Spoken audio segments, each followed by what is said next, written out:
fuck was that about, huh? What's up, you fat pig? What, you don't see where you're fucking going? I wasn't even driving. Don't shut the fuck up, you fucking piece of bacon! Why'd I get picked up? Yes, people, we are back for the first time. You don't know who this is, but this is United Spurs. It's me. It's me. I heard that we're scared. They told me that we're scared. They said people who like ANGE are scared. Well, you know what? I was going to do a preview show. I lost my headphone. Fucking up the intro. Fucking little headphone. Said we're scared. They said we're scared to talk about ANGE and why we're ANGing. And want to make sure people know they got a safe place they can come tell me why I should be ANGE out. And I'll tell them why I'm not. And we can debate that right here, right now, under my arbitrary time, which I have deemed the window. This is the window to call in, tell me why I'm such a fool. Tell me why ANGE is so bad. Try and convince me. Try and convince me. So this is the pull up. Fuck it. Pull up. I'm about to put the link in the chat. There it is. There it is. I was going to preview Carabao Cup. We're going to talk about City.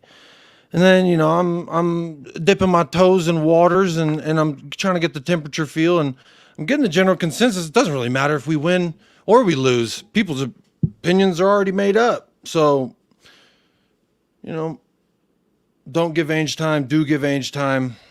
Time is a man-made construct at the end of the day. So it is relevant to you and you only. But I want people to know they could come on here and they could try to convince me. I'm an open-minded individual, down to have an open conversation. The link is in the chat. There it is. You can call in, tell me how dumb I am. Tell me how foolish it is that I support ANGE Postecoglou and I believe in ANGE Postecoglou. There it is. Let's see who wants it. I'll read through the chat real quick. Big up Martin. Hello, Martin. Hello, perfect match. Kate and Jimbo, how you doing? Ghost 88 is in the house. Jacob, are you asking for super chats? No, that's some thing that like tracks. It's like a goal tracker, like a goal tracking thing. I don't know. It's some new YouTube bullshit, and I was just literally testing it out because I was like, you know, if some people do super chat, if it tracks it and it means something good, I don't know. I don't know what it means, or maybe it's just like a way to YouTube trying to incentivize an audience to super. I don't know. It's literally, I just saw it this morning. I was like, oh, what's that?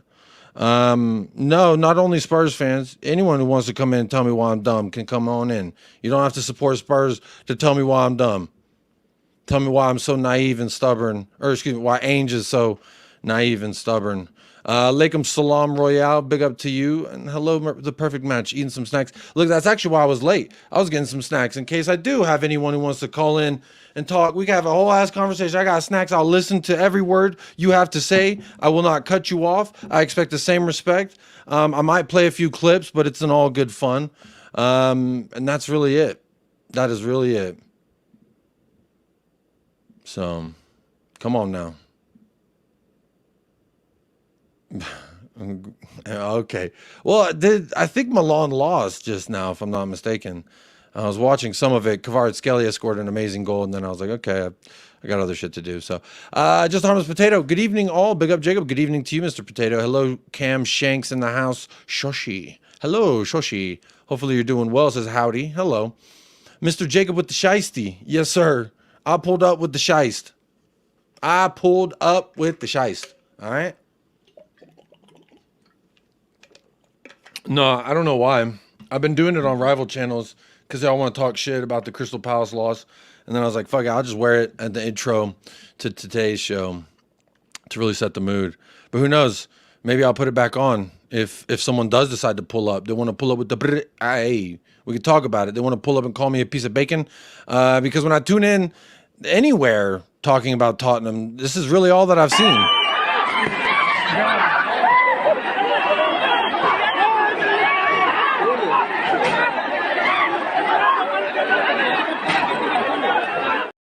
And that's a traditional poop throwing thing in India that I saw on Twitter today.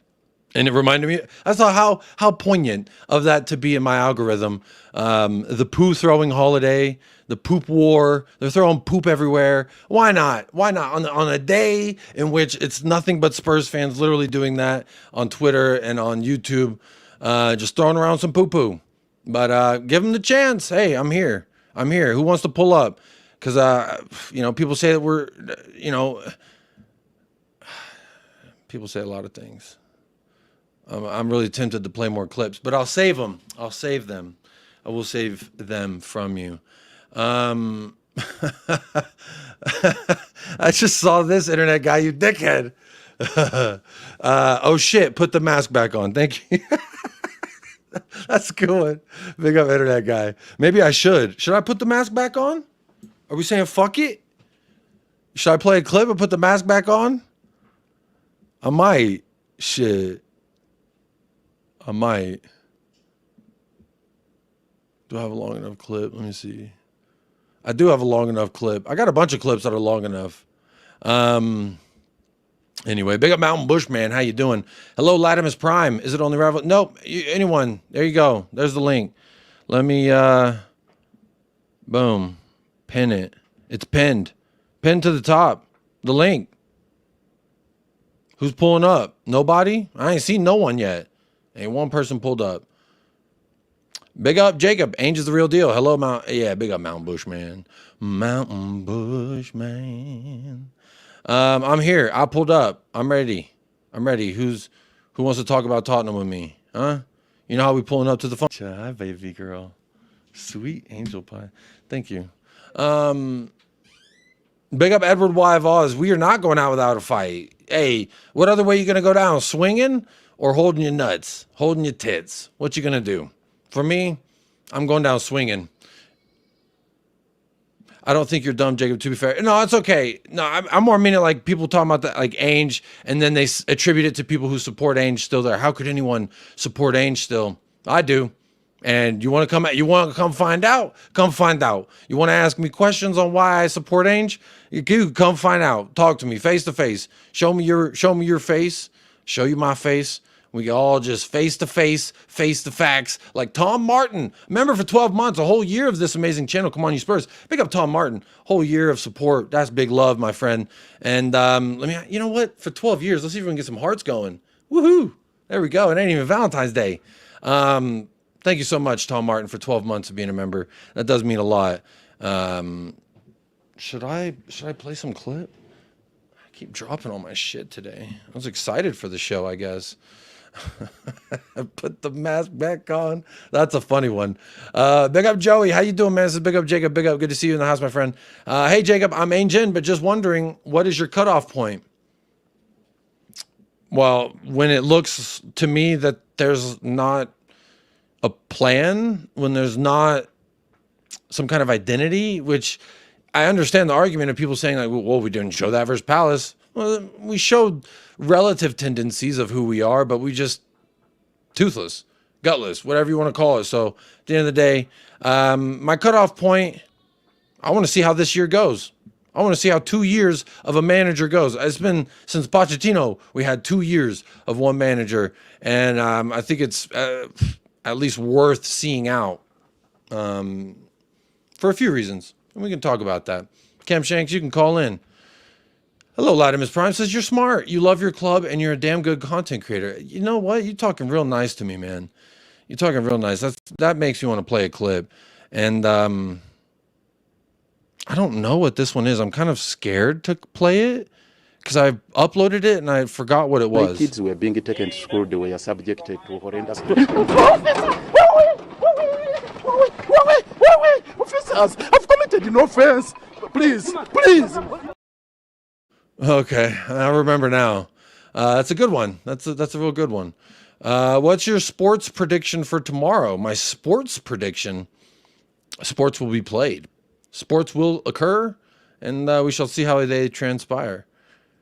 I'm hoping for good stuff. Baloo, big up Jacob and Chewy. Hello. Yes, Chewy is here. Let me remove that comment. There he is.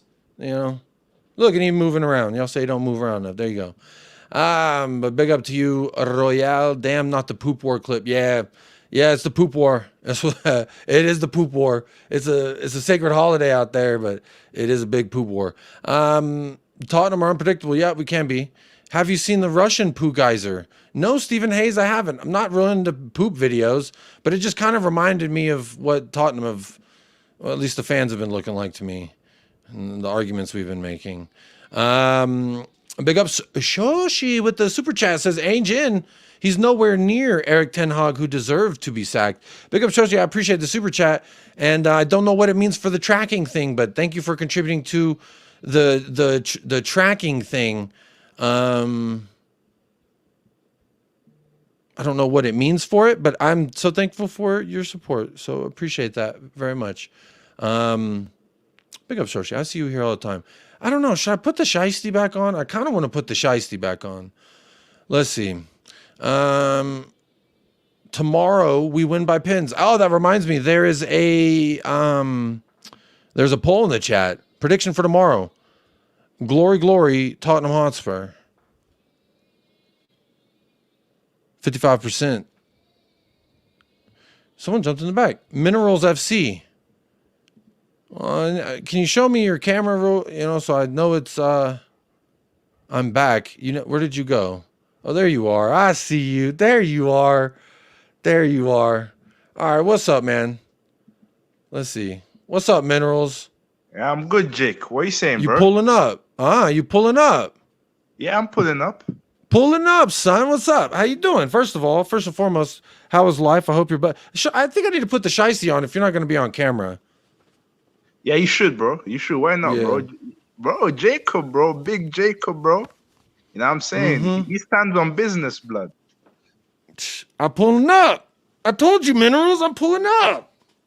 Yeah, There you go. exactly, bro. Yeah, Exactly, pull up with bro. me now. Yeah, I'm gonna put. I'm pulling up real quick. Yeah. Yeah, talk to me. Now listen. Yeah, I think it's the end of the road, like boys to men. You're my guy, Jacob. You know what I'm saying? Like boys to men, that's a good one.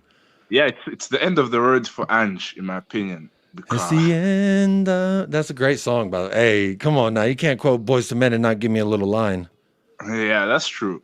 But listen, I tell you why. Because he lost to Palace, yeah, and Palace are winless, yeah.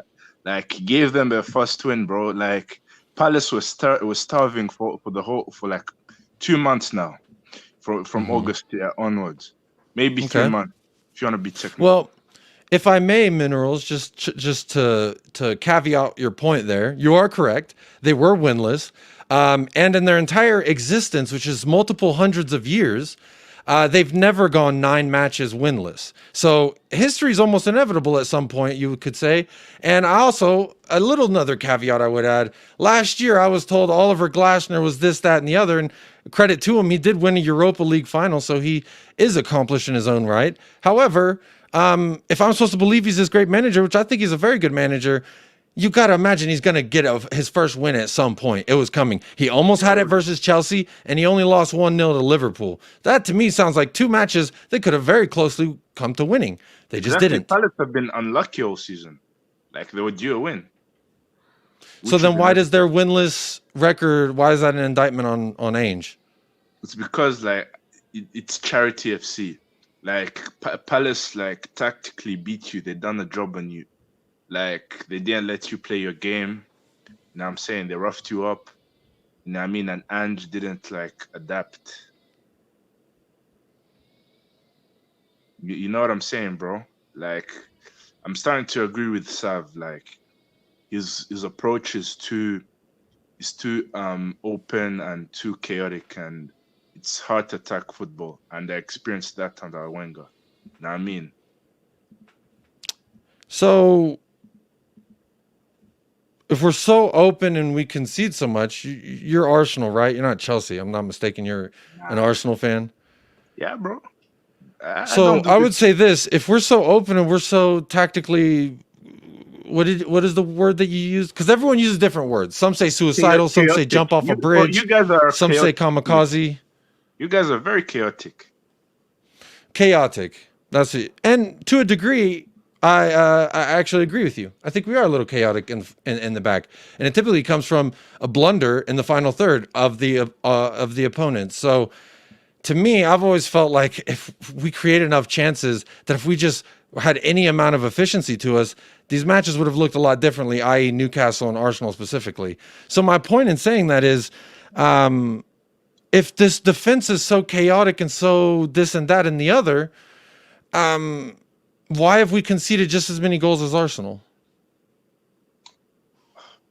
This scintillating, scary, sexy, jerk me, squirt me, fucking defense. Now what we talking about? That's funny still. That's funny about the scary. Terry's therefore begging it. I'm not gonna lie, but for me, it's because I look overall. I'm not just saying this season. Yeah, it's because you guys are expected to get top 4, and you can't get top 4 by being so bipolar, because you guys, there's no in between, and Ange has signed these players that are robbed, like Werner. I'm pretty sure he wanted them. You know what I mean? That's what my Spurs mates told me, and he also signed players like Udoji that are that are bad, that are mid defensively. To be fair, and it's by design. That's the problem. You're saying that Destiny's poor defensively by design? Yeah, because Ange doesn't coach defensive stability, and that's why you fall short. Okay, so for me, like on the pitch and from the touchline, there's only really so much Ainge can do to provide that stability. The message has been delivered all week. The tactics have been rehearsed all week. And now it's showtime, and the director's supposed to help the actors act when they've gone through their lines, they've gone through the dress rehearsals, they've gone through all the training and all the schooling and all the tactics, all the bullshit. And when it's in the time when the audience is actually out there, showtime, now the actors, we're saying, like, yes, the overall, if the production is shit, he does have blame. No one has ever said Ainge is perfect. Ainge has not made any mistakes. I've certainly never said that, and anyone who watches the channel would verify that. But by no means do I think like this. Again, it's like, how many times do we use the same set of actors at the same theater? Like, in the production at this theater is shit. The problem is he looks like a yes man, in my opinion, because he sanctioned most of these players, like Werner. Who else? So he signed these players. Is that and the Archie Grays and these kids you're signing? I like Archie Gray signing. I don't think that's a bad signing. But again, he's not for the now, is he? No. And Spurs need players for the now. That's the issue. You know what I'm saying? I guess that's your opinion, that Spurs need players for the now. And I think a large part of everybody would agree that we do need players for the now, but we also have to have the players that are supposed to be the ones to help us in the future as well. And, I don't know Lucas Bergvall before we signed the kid. I have never heard of him. So obviously there's no basis to judge an opinion off this player unless when I see him. Sorry? I watched Bergvall, and one of his problems is he's very indecisive. You know what I mean? Like I watched him play for his previous club. His problem, he was very indecisive and raw, and you can't when you sign players like that, like, they won't score enough goals. And Spurs, maybe barring Son, or maybe Solanke, like, no other else scores goals, and you don't score enough, and you concede more. So like, Ange isn't even making Spurs attacking great. You know what I mean? Well, I mean, one more goal than the title contenders and the same amount of goals conceded as the title contenders. but we don't attack well. Okay. No, I no, just- I'm not saying don't. I'm saying Son is your only good attacker. The rest are mid. Son, maybe Solanke. The rest are mid. Yeah, I mean, I think the jury's out at least on Brennan Johnson. I think that purple patch, whatever you want to call it, a run of form, confidence, at least gives me the sense that there's still a jury to be had on him. Now, Timo Werner, there's no one that I think would disagree with you that he's not an awful player. But look, I've got 2 more people in the back that have pulled up. I don't want to waste too much longer of their time. Feel free to call back in if I do run out of callers, but always good to chat with you, Minerals. Good to see you back in the house. Yeah, good to see you, Jake, man. Yeah, and, man. And, You have a great big up, day. bro. Yeah, great one, mate. Cheers. Yeah, take care, buddy. Bye-bye. Mm. There he goes. And bring on the next. I've got Josh Pavitt in the back. And I've got Prime up next. So well, talk to me, Josh. What's going on, my friend? Yeah, what's up, man? You good? Yeah, you pulling up now. Talk to me. I'm not putting up to go against you, man. I'm putting up to defend Ange. Any manager that sits here and any fan that sits here and says that Ange Postecoglou needs to leave, they need to seriously readdress the situation. There is not a manager on today's market that realistically comes into this club and gets results the way that Ange Postecoglou has, or better than what Ange has. And there is no other manager realistically that would come into this club anyway. Ange Postecoglou is a project manager. Now, the people that are calling for Ange Postecoglou's head are the same people that have been screaming out, "We need a project, we need a rebuild." And if you are willing to sack him after 1 year, we go back to square one again. We restart the process, and it ends up just being the same constant pile of drivel we see week in, week out, where we change the system, we bring new players in, they don't perform, they don't get results, manager gets sacked, let's get the new guy in, same philosophy. It's the same repeat cycle. Get behind Ange Postecoglou because ultimately this guy is a proven winner. I respect what Ange has done. Is he perfect? Absolutely not. But ultimately, I think he accounts for 25% of the problem at the moment. The results on the pitch, that's because of the players. If the players don't perform and they don't get the results, that's not Ange's fault. Ange sets the players up how to play. It's down to the players to play to that potential. That's it. Fair enough. Well, I mean, you're pulling up, but you're just pulling up to help me with bottles of water and food and lunch to stay on the block. So I appreciate that. 100%. So let me ask you what your thoughts were on Palace in general. Where's your thought when we have a match like that? Does it fall solely on Ainge? Is there a percentage of the pie that you share? How do you kind of approach those losses? The performance from Tottenham against Palace was spineless. That's not Ange's fault. It's down to the players on the pitch. I'm not going to sit here and I'm not going to sit here and slate any one particular player. I think as a team collective, the result isn't what we wanted. But ultimately, there are reasons for that happening. Palace were just far better on the ball. They were shithousing us all over the place. Like they would literally just muscle us off the ball. They were the stronger team. They wanted it more. These things happen in football. It's one game. People are acting like the season is over at the end of October when it doesn't finish for another 6 months. So let me throw this on there as well. You know, Arsenal, when they lost to Bournemouth, no one said now they're completely out of the title race. Now everything that they're trying to do is fucked because of a loss to a team that they shouldn't have lost to. Plain and simple, we shouldn't have lost to Crystal Palace. But for me, obviously we are not where these other clubs are. And when we do have a transfer window like we did have, it doesn't necessarily close that gap. It helps us maintain where we were last year. I've always felt like the transfer window at this point, to me, it looks like we're trying to just maintain that 5th-ish, maybe 4, maybe 5, probably around 5, 6 is kind of what that signaled to me. Now, if that's the case, that's fine as long as we push heavy in a competition. And, you know, we do play City tomorrow, so I think not a lot will be told, but because obviously I just don't understand.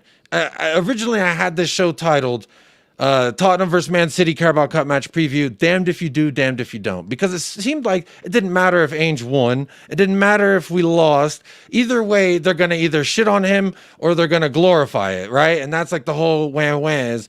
oh, how dare you like Ange Postecoglou? Well, me personally, I do like Ange Postecoglou. I like the way that we play, and I like the general sense of like, there's a lot of things that he's started to do here that I've asked for years and years, and he's actually started to do them. So I feel pretty good about it, and I like the steps that we are taking, and it's just that, it's steps. We are trying, I feel like as a fan base, trying to run before we can actually fucking walk, and our legs have been broken for some time now. But Josh, let me ask you. There was a good question someone asked earlier, said, what's your breaking point? Is there a point this season, or is it at the end of the season, or does it come later? Like, where are you at in regards to what would it take for you to be Ainge out? It will take a lot. I'm not going to sit here and beat a dead horse, Jacob. You know exactly my feelings on this board. You know my feelings about our chairman, and ultimately, I think the problem starts up there, right? The manager can only go with what he's dealt with. If he is dealt a terrible hand, he's got to play the best hand he's got, and that's what I feel Ange Postecoglou's been doing. We have always been 3 or 4 windows behind the likes of Liverpool, the likes of Man City, the likes of Arsenal, the likes of Chelsea. The fact that Ange Postecoglou has come in and after one season finished in 5th place, when and I digress on this, Mikel Arteta's first season at Arsenal finished 8th. Yeah, he won an FA Cup, but that is the bare minimum you'd expect of a squad that he had then. Liverpool under Klopp, first season, finished 8th. Ange Postecoglou finished 5th, 1 place off of the Champions League football. If we can build on what we have got a manager that is destined to win something for Tottenham Hotspur. And it's all about just believing in the team.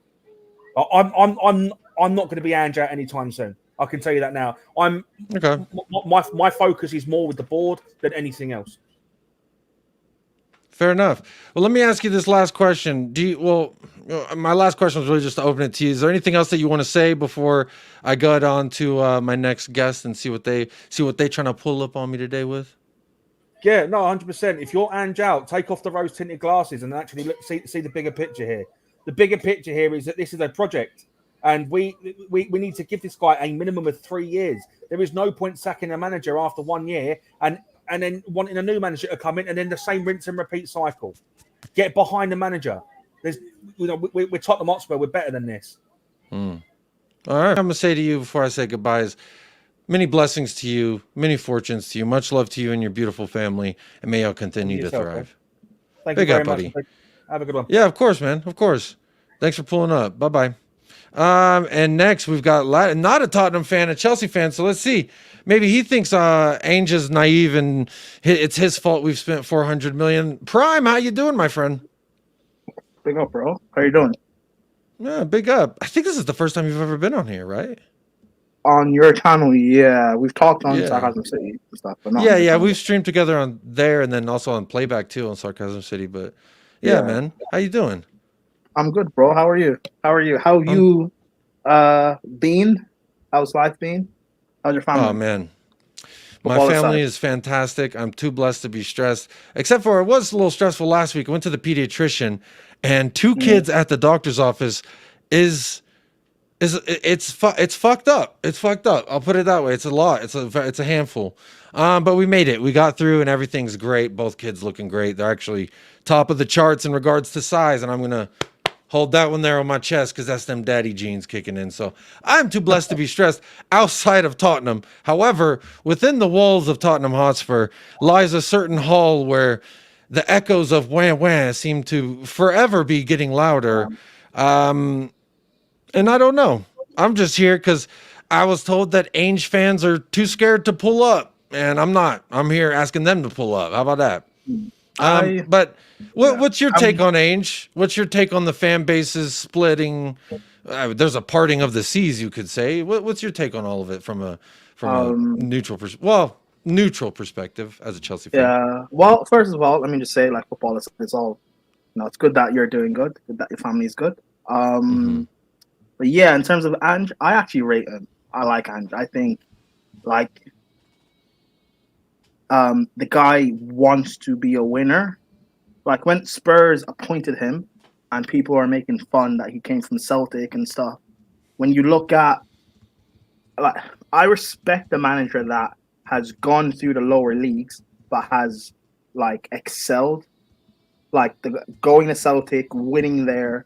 He managed in Australia before, winning there. Guys excelled at every like point he's been at. So him coming to Spurs now, like you can tell from what he's talked about in the press conferences, talking about how in my second season, everywhere I've gone, I've ended up winning. The guy wants to win. Now, in terms of your squad, I've said this with Jez. I don't rate your squad. Yeah, even last season, I don't rate your squad. I've not rated Spurs as a squad for a good few years now. So what you're saying is it's like if you buy bargain basement and then you have bargain basement results, it's almost like, wow. But yeah, wow. Fine. In certain, the sound bites? In certain instances and stuff, yes, fine. Like I do think Ange could do better because I look at your I think there's like there's stats going around lately about how like certain number of games and certain results and whatever it's looking similar to like Conte and Jose. But I even said back during that time that like it's not all Conte's fault. It's not all Jose's fault. Well, maybe Conte because he made things like toxic, but like it's not all Jose's fault to a point that even if you get rid of these managers, your squad depth as a whole is still quite bad. I look at Spurs this season. Your defense, I believe, and it's a shame because the defenders you have, you're playing quite exposed. I think they're brilliant individually as defenders. I think Vicario is a brilliant goalkeeper. I'd take him at Chelsea in a heartbeat. Van de Ven, I think if Van de Ven was playing in Arsenal's defensive structure, he'd look like the best centre back in the league. I think he's phenomenal. Romero, like he does have a bit of the bozo gene, quote unquote. However, so does Gabriel, and Gabriel works at Arsenal system, so it is what it is. Porro is brilliant. By my estimation, Saliba's picked up on that gene. Yeah, but I just think it's kind of like a structure thing. But I rate your five, your starting five. Your midfield, I like Kulu. Madison, I think, is overrated and overpriced for what you bought him for. Basuma's good. I think you guys still need a defensive presence. Your forward line, like I think you need massive upgrades. Solanke, I don't think he's worth the price you bought him for. Brennan Johnson is like still young, and I think he should be squad depth. If anything, the price is a bit much to be fair, but he's still young, so I think he should be squad depth. You have Odebert, he's a kid who knows what he could turn into. Nicky Moore, Spurs fans rate him. Apparently, he's a talent. I haven't watched him, so I have no comment on him. Son, I think the guy's finished. I think he's been finished for about 2 or 3 years now. I think you should be upgrading on him. The fact that he's been converted to a striker and he still doesn't look that great per se. He was in the top goal scorers last season. Obviously, Erling Haaland runs away with that, but I think he had 18 goals over 22 GA, something like that. Yeah, but I think that's mainly due to Ange's system and how he's able to create chances. I think you guys can upgrade on Son. But yeah, I think with Ange, you guys,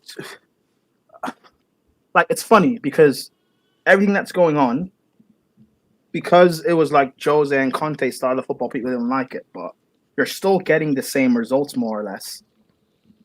And ultimately, it still comes down to the squad just not being good enough. Most of your 11 or some of your 11 not being good enough for the manager to do what he wants. I get that people want Ange to have a plan B.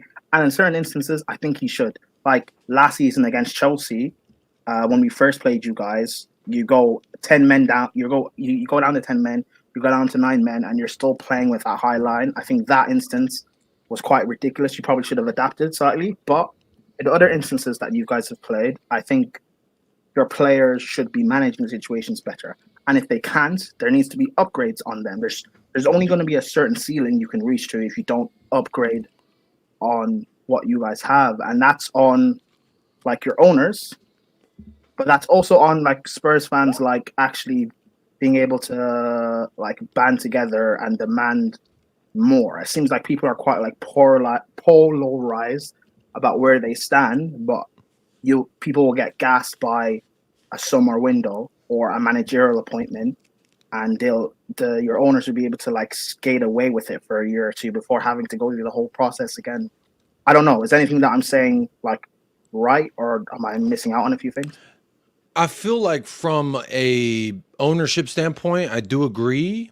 Like we do this chop and change, and I really felt like Jose, Conte, Nuno, they were just us trying to chase that thing that we were so close to at one time in 2019, and to me, I always felt like it was not going to work, but I had hope it would because we had Son and Kane, and to me, that was the best duo in the Premier League ever, at least goal wise or goal contribution wise. And so my thought was like, well, I'm just going to ride this out, and at no point did I want Jose out, but I knew when we were buying him, Joe Rodin, that it's not what he wanted. That when we got him Gedson Fernandez, Jose Mourinho was not a Gedson Fernandez connoisseur. Bro.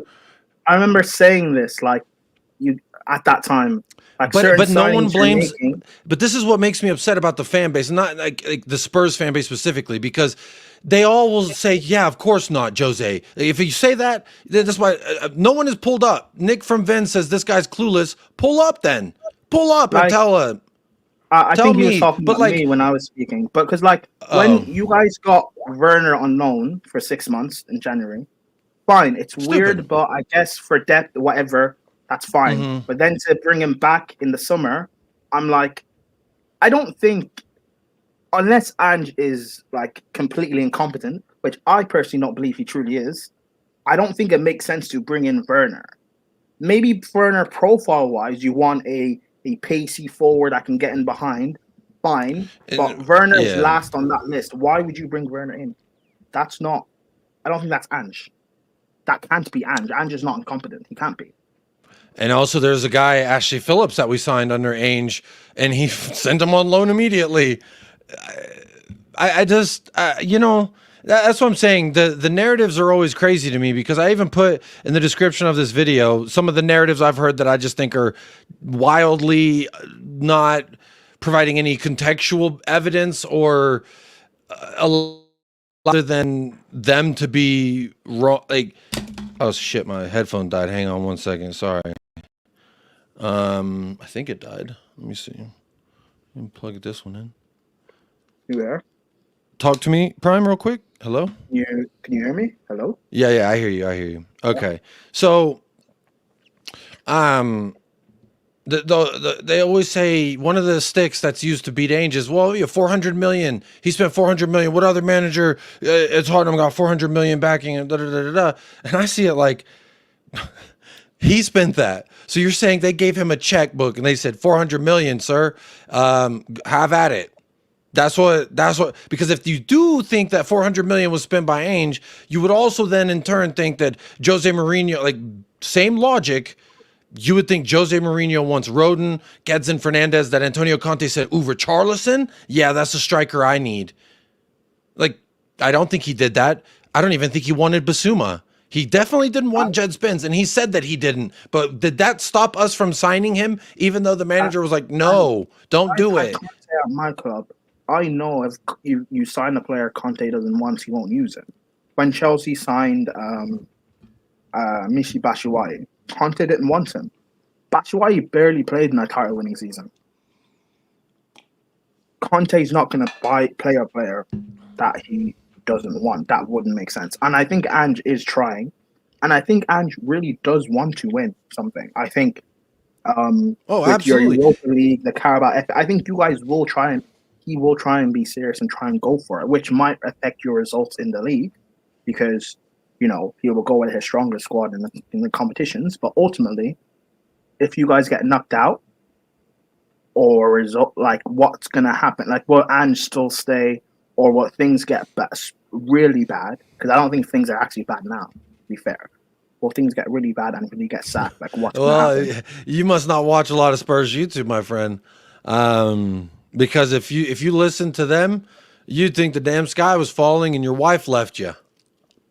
Yeah, like I think there's a common ground about things, but it's like what happens because you guys do have a very good manager, someone who like I mean Chelsea have Maresca. I'm happy with Maresca, but I would have taken and Man United. I know they just appointed Ruben Amorim, but they would have taken Ange.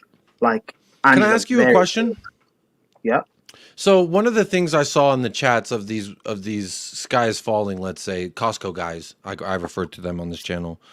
We're Costco guys. Hit them with the boom. I got facts. It's what the whole like these are my facts. It's what reminds me of these Costco guys. I don't know if you know what that is in your part of the world, but it just yeah, like Hosper Hitsby says, Clement Longley, Conte out. Yeah, Clement Longley, that was Conte as well. He definitely wanted him. So my question to you is, one of the things I heard was, look at how quickly Enzo Maresca has been successful at Chelsea.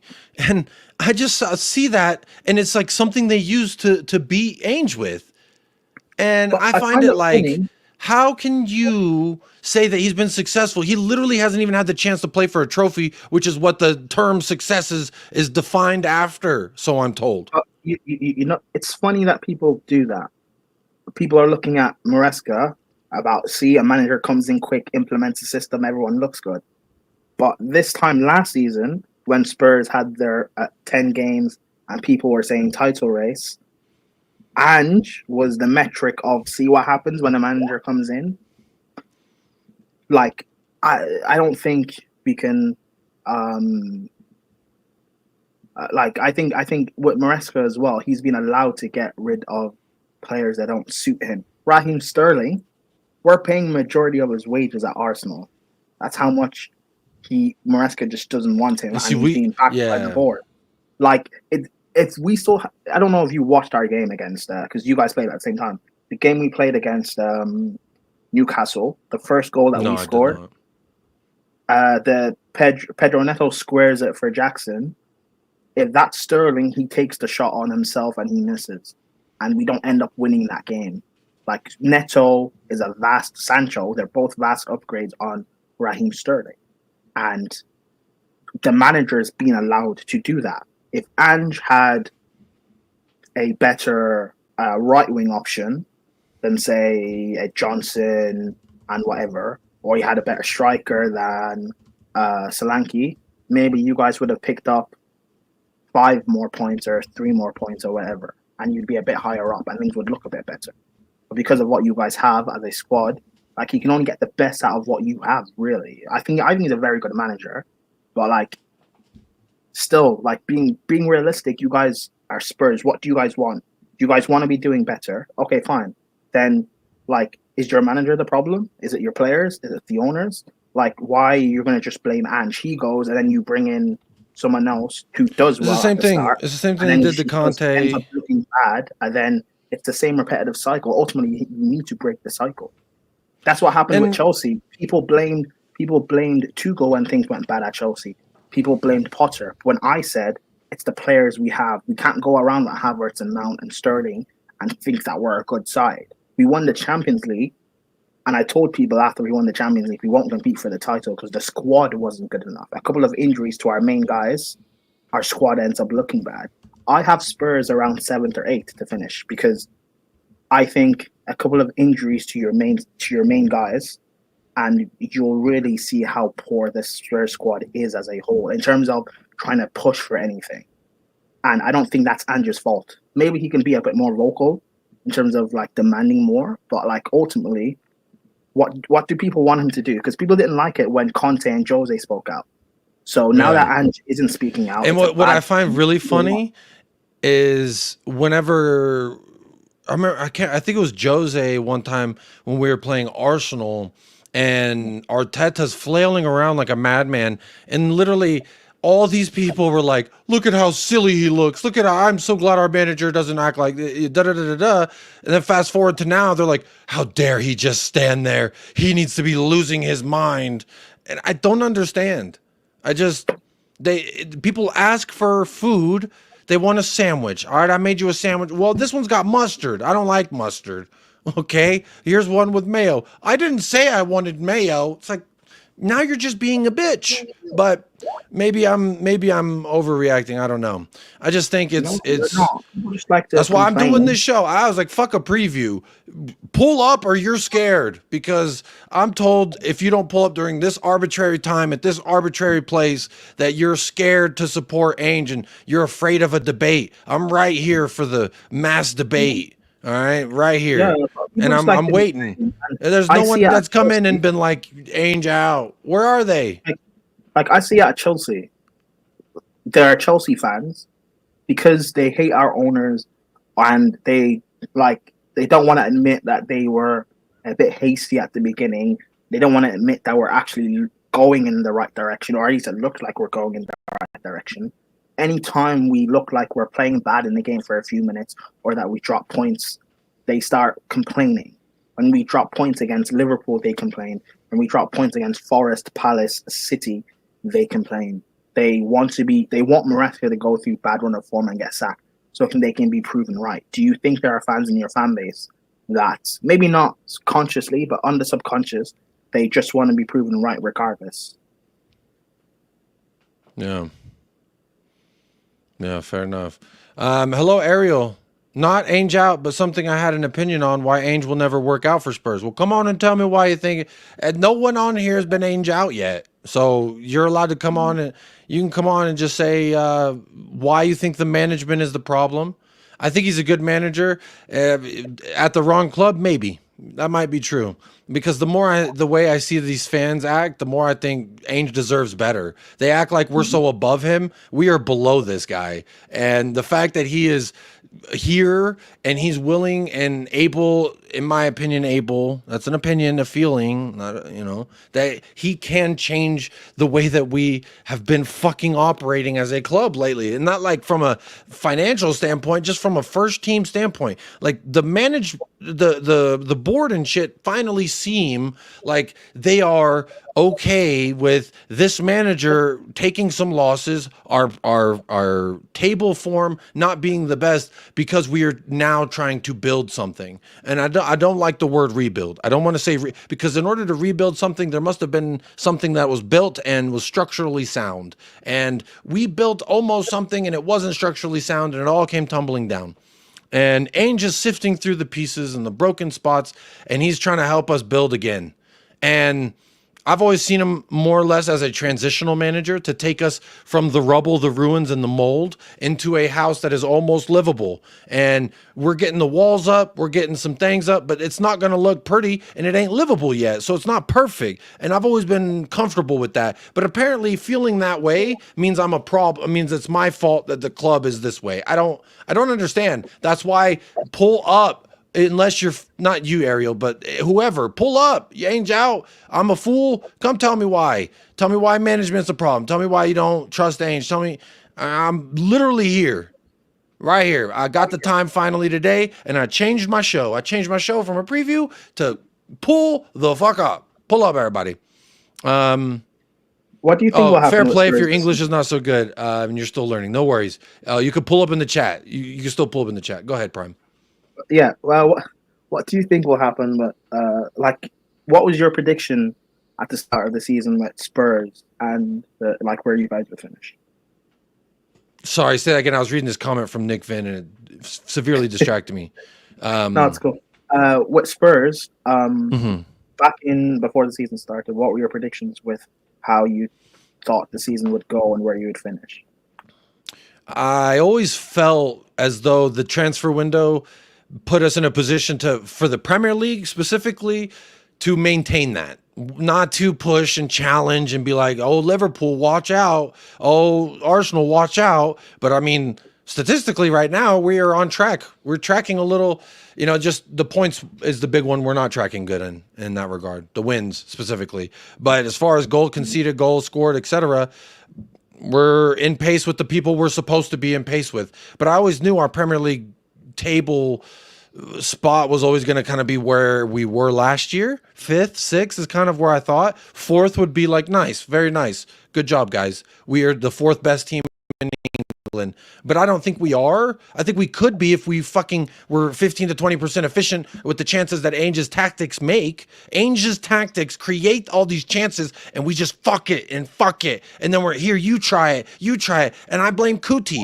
I blame Kuti way more than I blame Ange, because, and y'all know how everybody in every fan base who's ever heard my voice knows how much I love Kuti Romero, the World Cup, 2-time Copa America, Winners' Cup medal winner, everything. Like, I will go to bat for him, but 2 times he's been the captain, and both of those games we showed zero fucking any like balls, any like I blame him first. He's supposed to pull us up. You are the guy. You are fucking Kuti Romero, and you didn't do it. And to me, that is where I more start blaming the players on the pitch for looking like they have no set of balls. So I don't know. Maybe that makes me a bad fan because I believe the manager's tactics. I mean, the facts show me the manager's tactics creates opportunities. It's just up to these players to finish them or not. And, Pep Guardiola, the best fucking manager in the world right now, arguably, said very famously, it's my job to set us up to get us into the final third. You finishing the job in the final third is up to the players, but it's my job to get you there. And that's what Ange's job does. And I like it. So that's why I'm always going to be. It's funny because we had the same problem under Tuchel, where he set us up correctly. He put us in positions to be able to score goals and dominate games. But our forward line consisted of players that just weren't good enough. And people were saying that Tuchel ruined attackers and he's the reason why we don't score goals and win games. The manager gets sacked. The next guy that comes in does even worse. So I think, I understand being critical of Ange, and yes, there are certain things that he could improve on tactically. However, how do you guys not know that the tactical tweaks he wants to make to the system, maybe he needs certain players or certain profiles that he's just not getting? I don't know. I want to see Ange at I know Jez is here as well. No disrespect to you guys as Spurs fans. I want to see Ange at a bigger and better club. See what he can truly do. Because I actually rate the guy. Yeah. Yeah. And real quick before I welcome in Jez, big up Jez, my friend. Nick from Vin, it's good to see you in the chat, my friend. And I was reading through your comments, and one of them really distracted me. I want to make sure I said it before you left. It says, why does it have to be all positive or we're Ange out? I never said that. If you watch my watch-alongs, they're not very positive, especially the Crystal Palace and the Brighton one, which I think are the last 2 watch-alongs I've done. Maybe I'm the bad curse. I don't know. But big up to you. And I think it should be nuanced. And maybe the next time I do a pull-up almond type show, you can call in. But yeah, blaming the fan base is pretty ridiculous to me. I don't understand how it's my fault. And Hadrian's Wall, the link is there. Pull up. I see all this. I ain't reading it all, but congratulations, or just pull up and tell it to me. But big up, Jez. Welcome to the chat. I figured I'd just bring you both on because you know each other and you both don't have cameras. So what does it hurt? Yeah, right? might as well. Yeah. But Jez, welcome, my friend. Nah, man, what are you saying? But you've been good. Shit, I've been great, my friend. But I've just been, dipping my toes into the pool, and everyone's like, the pool, the temperature, the water's too wet, and I said, fuck it, pull up. Tell me why you don't like water being wet. But Jez, that's why I opened the floor. I said, apparently people who support Ange are cult followers and we're scared to debate. So I said, here you go. Here's an open invitation. There's fucking chairs there. Anyone can come in and tell me anything that they want. They don't have to talk to me nicely today. Normally I say talk to me nicely, but Jez, you always talk to me nicely. No, I always do it, obviously. I felt like it was a good opportunity because I saw Prime. Obviously, I saw you live, and obviously I saw Prime. I said, you know what, fuck it. I'm literally just chilling until the basketball's on in a couple, in half an hour. So it's like, let me see what's going on here, man. And obviously, I heard you guys literally just talking about Ange and obviously the season has been. And to be honest, if you ask me from my perspective of where I'm currently at, obviously, first find myself, people that maybe don't know. So yeah, a lot of people don't know you, Jez. You're definitely slept on, but that's because you choose to be. You like James Bond. You move in silence. Yeah, man. I'm in silence, man. You see me. So introduce yourself to the United Spurs of America audience, and tell me your stance on Ange, where you're at, and how you see things, etc. So yeah, obviously people know me as Jess. You see me on Sarcasm City. That's obviously a neighborhood channel over here. Where you see me Wednesdays or Thursdays, but you see me majority of the time on the channel. But for Spurs related streams, you see me most of the time on it. So there you have it. Yeah. So just a little summary, and obviously Spurs fan as well. Um, about Ange. To be honest, I haven't had the urge of like streaming, screaming Ange or anything like that because one, I'm kind of got over the face of screaming manager out just because of just how the last few years have been gone, and also just because I can't be asked. I'll be honest, I'm just been tired. I'm just tired of just this endless Ange out, Ange out, and then the club not even sacking him. Like when the manager gets sacked, the manager gets sacked, and I'm not gonna be then crying that it happens then obviously you have to go and move on. But from the current standpoint, I'm actually, if you ask me where I'm currently at, I'm probably closer to Ange in rather Ange out. And obviously, you and Brian just had the conversation about certain aspects of things. And one part of me, one of my biggest issues is that, and within the team is actually tell like two of the biggest issues. I think big up Hussam, man, big up Hussam. Two of my biggest issues within the Cameron team usually is, makes hearts, but it didn't make any hearts. I don't know why. I guess Don Sam, you don't get any hearts. Hey, they don't love Hussam in the streets, man. No, the Yeah, apple emotes or whatever. Hold that, Sam. Hold that. Nah, but going Bro, with I was saying wearing the too. ski. Hang on, side note. I don't think you were here, Jez, but I was wearing the ski mask on the intro, and I was talking about, and I pulled it off, and someone in the chat was like, "Oh God, please put it back on," and I found that fucking hilarious. That's that's good. No, that was good. That was good. That's They not pulled fair, up. Alright. No, but two of my biggest issues currently, actually, there are issues in the team. But let me actually go with my thoughts about Ange before I go into the team. I hate the narrative that people say that Ange hasn't adapted because I do think he has. I think you can see it also. I think you can maybe say in Leicester, at the game against Leicester and pre-season, you can maybe say things were looking a bit similar. When I went going into the season, I was kind of like looking at funny because in my eyes, I was looking at like it's the second season. People did figure you out from last season, so I feel like every season you need to build on what you did from last season. In my eyes, you have to just so the clubs that you play against know that okay, we have to maybe set up it differently, so we can't just go and pull up the same way. So when I saw it against Leicester, I was concerned, but to be honest, after Leicester, even though there have been disappointing results from a performance standpoint, I actually been a lot more positive and actually happy about the performances. But this is probably where I'm going to go into with the team now, where I feel like what the team lacks, first and foremost, is like Prime mentioned earlier, it's a squad depth where players who are not performing on a consistent level can be dropped. Because I feel like one of our biggest issues is that, for example, Madison can, for example, maybe not play well. I mean, you saw the substitutions at Crystal Palace. Literally nobody who could come in. Same for Kulusevski. And Kulusevski has been player of the season for me personally. But then again, when Kulusevski is not going to have every single game where he's going to be perfect. So when you look at then on the bench, you know my thoughts about Richarlison. I'm not a fan of Richarlison. You definitely know my thoughts about Werner. Not a fan of Werner. Sarr. I think Sarr is a good player, but he's not a player that comes on the bench, especially against a game like Palace. He's not going to come on and change the game to help you win the game. It's maybe a player that you can bring in, trying to control a game, trying to see out the game, but to win a game, no. And then I can't.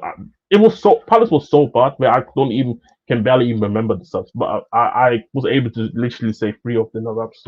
But yeah, so squad depth, and obviously we know Odegaard is obviously going to come back. Son is going to come back, so it will help. But it still doesn't change the fact that I feel like our squad depth is quite weak. Then the next part is the wingers.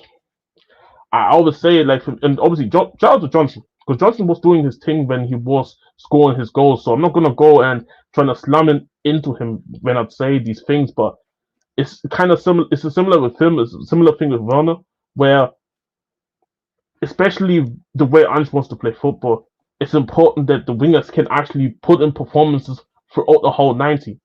Because Solanke may not be the top striker. Some people even ask, why have we signed Solanke?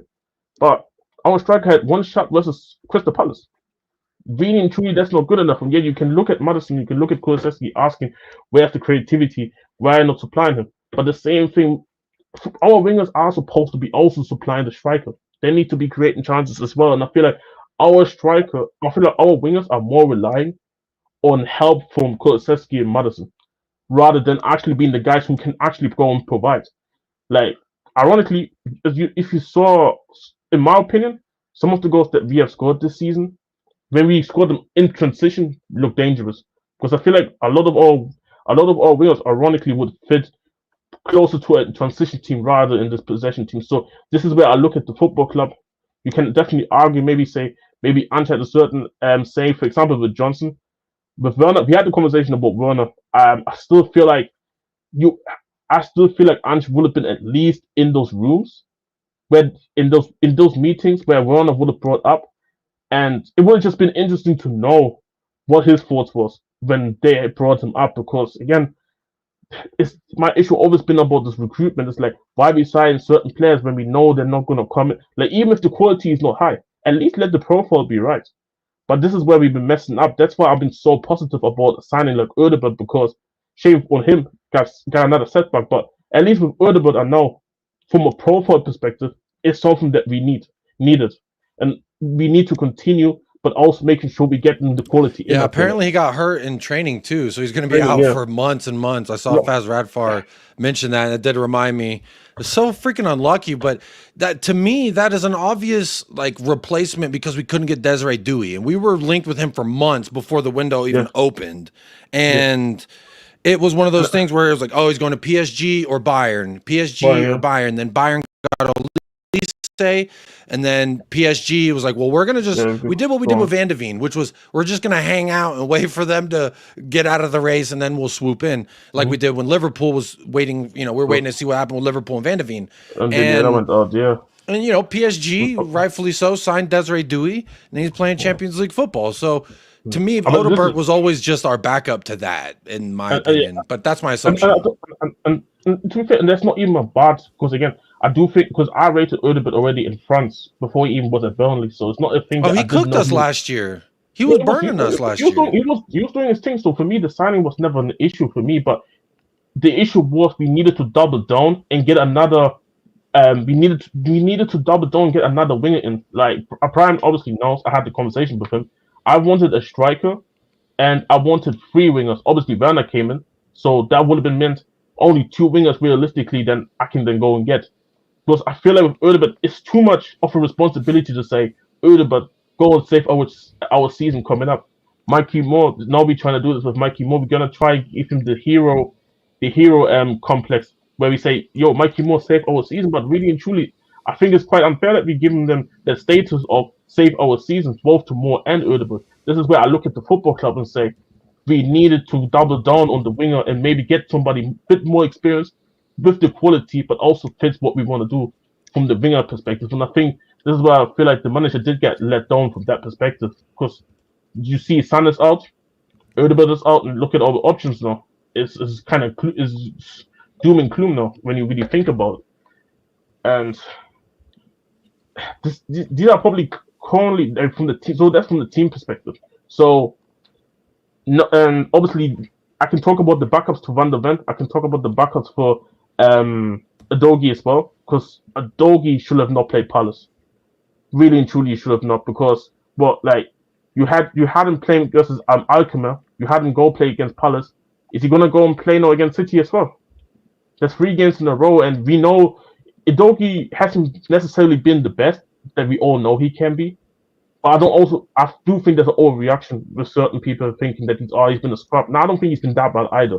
But I feel like this is where it was important, where you need backups for these players, so that, you know what, let us be out of the squad, so we can actually go and rest and kind of reflect what we're doing. Because this is what I've been saying. This kind of like the Riemann Argo. I don't want backup. I want competition.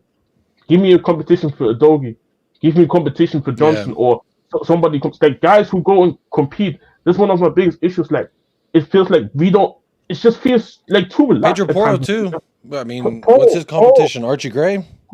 Yeah, exactly. And RG Gray, like even it's really midfielder for me, in my opinion.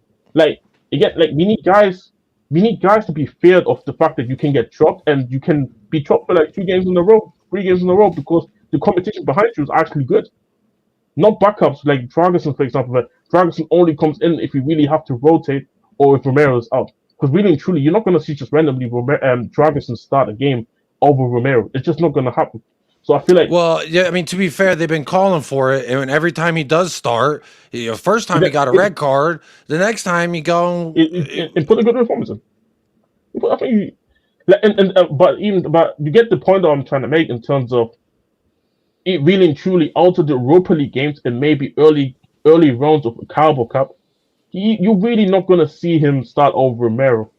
I don't think necessarily Romero has been great this season, me personally, but I know he can do better. So I feel like that's also partly what happened with our season, that players hasn't played to the standard of where I know you can play it. So, I mean, look at man. Reality of the sport is like, as much as I'm backing currently the manager, result is also a part of the sport. No, even if like I was looking at our running, it's actually a tough running to be honest. But ironically, I put a tweet out earlier today saying I think it was from the game against City that we're going to play in the cup all the way till Bournemouth, because you play Chelsea, you play Roma, you play Galatasaray, etc., etc. I want to see from a manager's perspective, and I want to see from the players, what do we look like? Even if we are on the negative side of the results, can I look at it and say, you know what, this team is actually good, but we just need to get better in terms of the quality. Even though I do believe we need quality 100%, make me actually believe, compete in these games. I want to go this game against City tomorrow. I know they're going to rotate. Compete. Don't go out there and just embarrass yourself. Chelsea is in that run. Galatasaray is in that run. Roma is in that run. Even if you necessarily don't. This. Go. Because you mentioned tomorrow's match, and this was originally what the show was going to be until I was told that people who support ANGE are scared. And then I just wanted to show them that, hey, I'm not. I'm right here. Peekaboo. Yes. I know it's Halloween season, pumpkins and jack-o'-lanterns and shit. But tomorrow, it almost seemed like with Spurs fans, it didn't matter. Win, lose, or draw, you're fuck you is kind of the mood I seem to sense. I think me too. I think I sense that sense too. I feel like there's a lot of people who are just fed up, where they're like, you can do well, because they believe that okay, then the next time he's gonna go and do shit then again, and then we drop points. So I think this is what it is, and I feel like he's not gonna go and get those people back on him until he really, really turns around and then like, okay, oh shit, Spurs actually good under. Then maybe you're gonna start seeing people turning to that side of, you know what, we start backing them. So I think that's just the reality of the sport, if you ask me personally. Like, people are just not gonna go and change their opinion that easily now all of a sudden if you beat City, for example, tomorrow. And if you lose to City tomorrow, you know it's gonna get worse. But this is what I'm particularly looking at for these next few weeks. Even if we're on the negative side of things, show me what we are about. Don't go out there like guys who just ready to go and just lose every single game.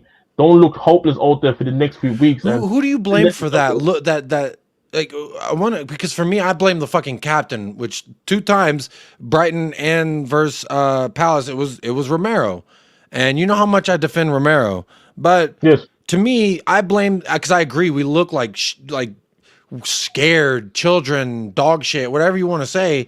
We just looked afraid of the moment, and to me, it's up to your captain to say, guys, get your head out of your ass, we got this, or in some form communicate, we got this, trust me, and then go and deliver and help us, pull us through those moments. And I'm not seeing it from Romero. Who do you blame though for those moments? Because I agree we look like shit, but who do you blame? I think there's a mixture of everything, to be honest. I think it is sometimes a part of maybe the way we play, and if the players don't have a great game, opposition teams take a part of it.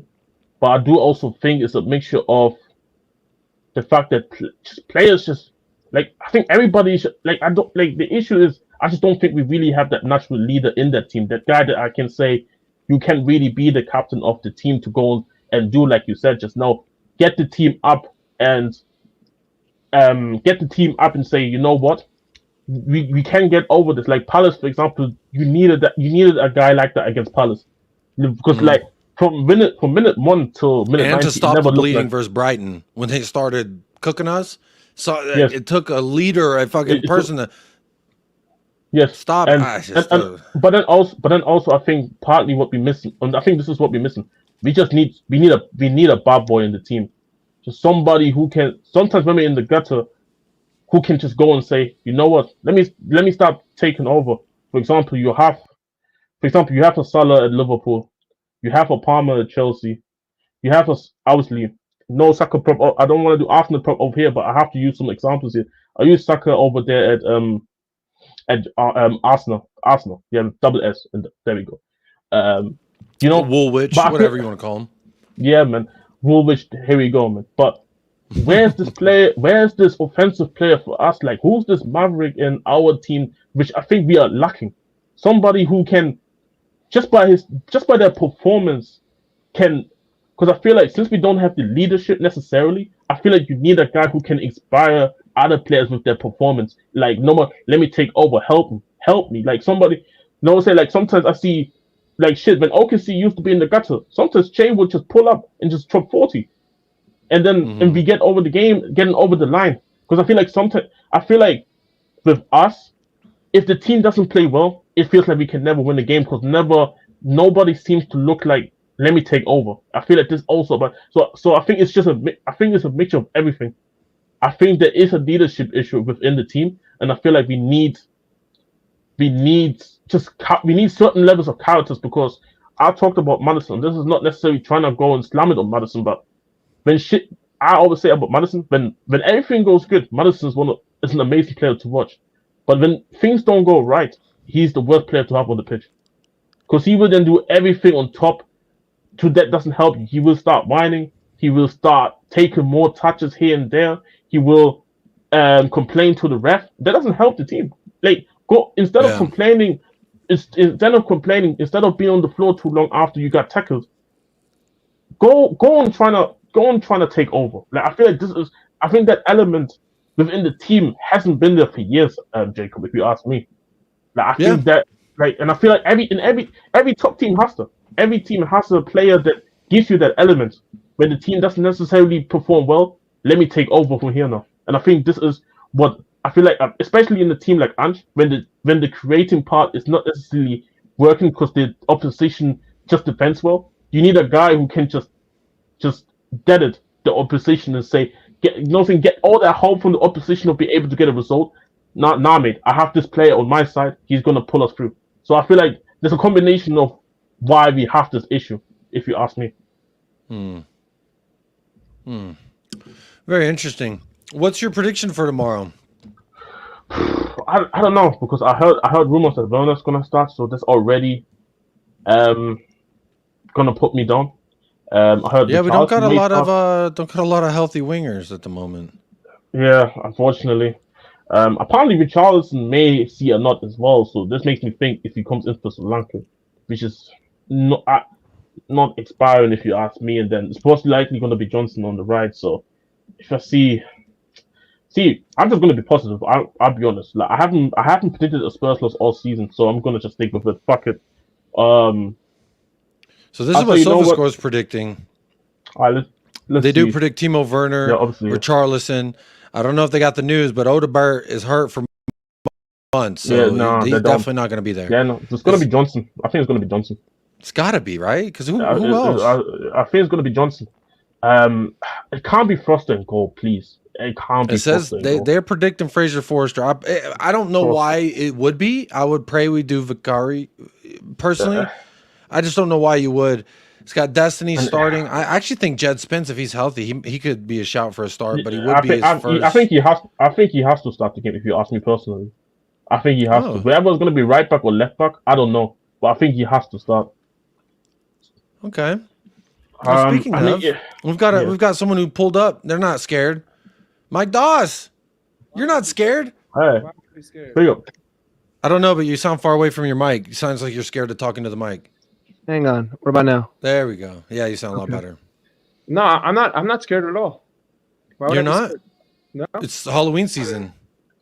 It could be it is a scary little for bit- some people. It is a little spooky in LA during Halloween, but Hey, you know what it's like out here in El Paso, Mike?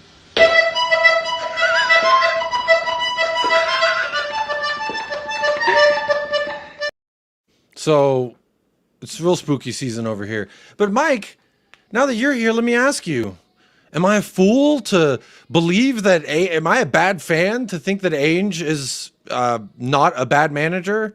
That it's, what do you see? You're a Liverpool fan, for those people who don't know you, which why wouldn't they? Why aren't they tuning into American Waffle? But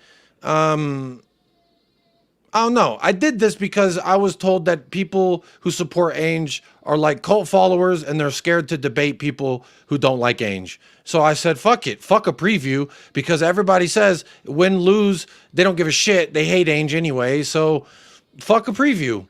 Come on and tell me, pull up. I had the ski mask out and everything. I said, pull up on me and tell me why, convince me why I should be Ainge out. Why is it bad? Do you have any convincing? Where do you see Ainge from a Liverpool perspective? I mean, okay, if you just want to go through the table, I'll begin my argument by just going through the table. You're 10 points off the top, 4-1-4 through 9 games, 18 goals for, which is the third most in the Premier League. 10 goals, it's tied third most. You're tied with Brentford. The only teams ahead of you are Chelsea and then City. You have 18, Chelsea have 19, City have 20. You've conceded 10, which is one more than Manchester City, right? Which is equal with the amount that Arsenal have also conceded. Your goal difference is one ahead of Arsenal's goal difference. When it comes to the table through 9 games, to me, just based on all of that, the amount of points that you have isn't equal to all of the other metrics of the team, if that makes sense. Just like the whole total metrics, but also at the same time, I don't think, like, I feel like a lot of Tottenham fans, they're in the mindset of we're competing for the title. Like, they think that they're at a stage where their standards should be the same as Liverpool, Manchester City, and Arsenal, which is the problem. Which is the problem with the club. I understand having that mentality. So you're saying it's like a fat neck beard saying that a 5-foot model's too short? A little bit, because ultimately, you're a team that's going to be competing for probably 5th or 6th or 7th, right? You're a team that's going to be competing for a Europa League spot. I don't think that you're better than Chelsea. I don't think that you're better than Aston Villa.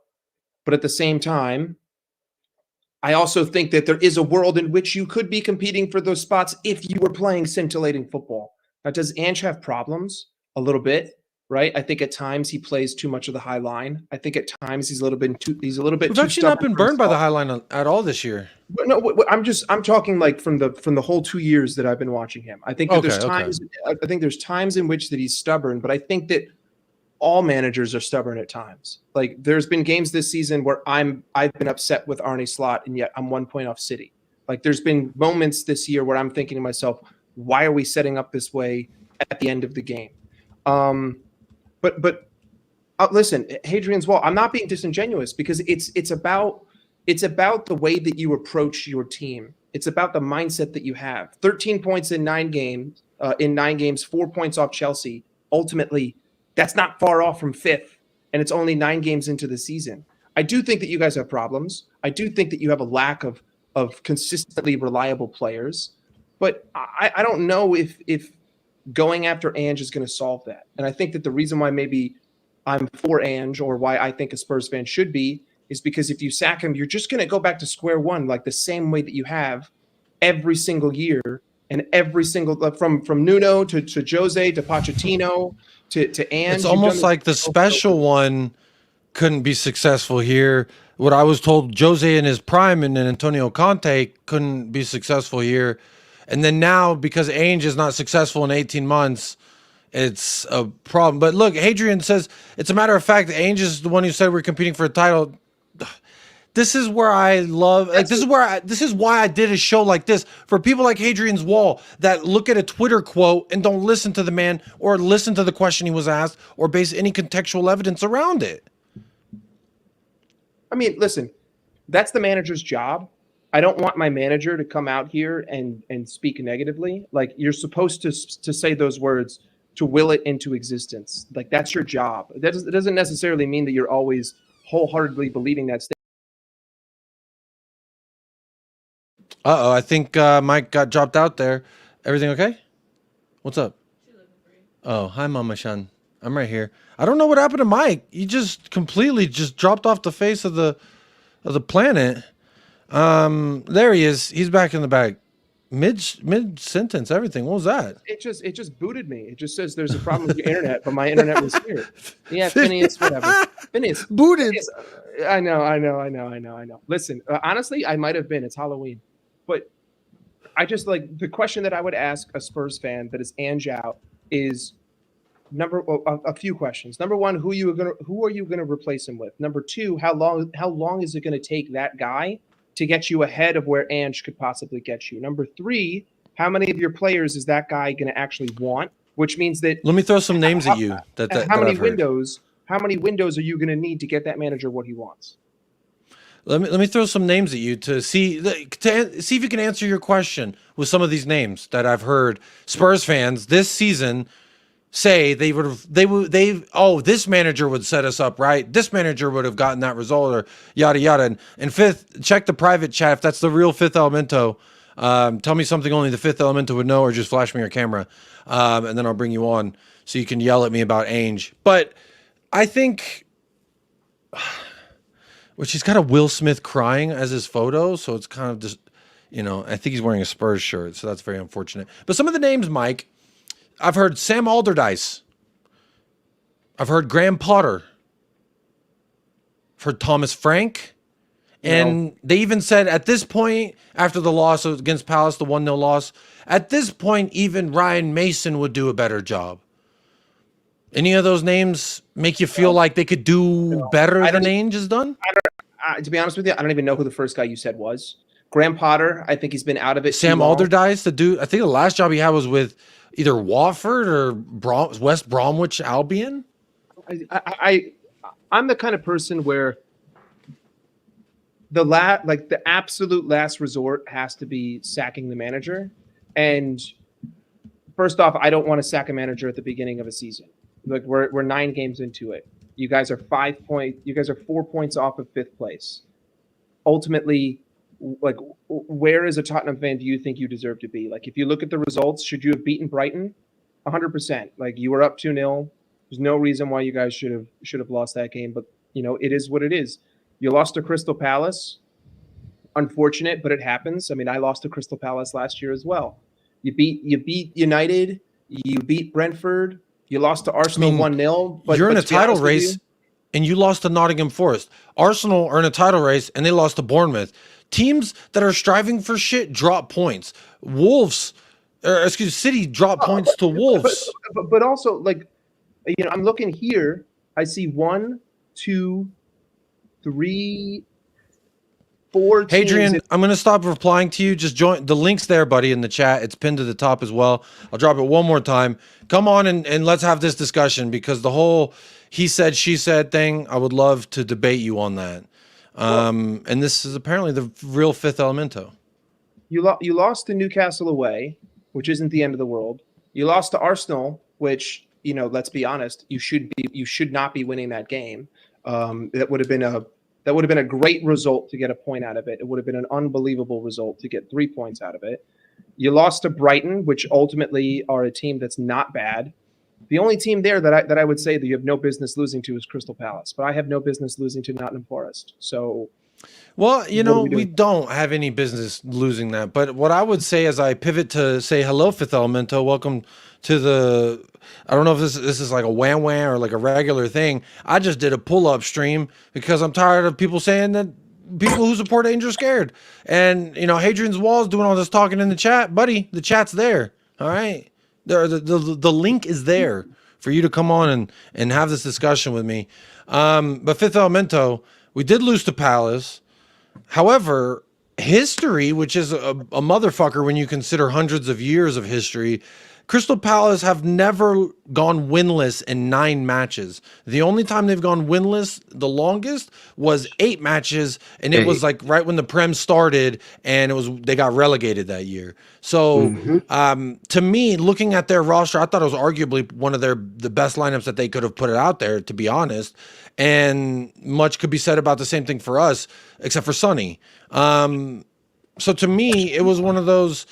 I think that they're a better team than their record states. I think we are a better team than our record states. Statistically, you are a better team than your record states. I just listed all of them up.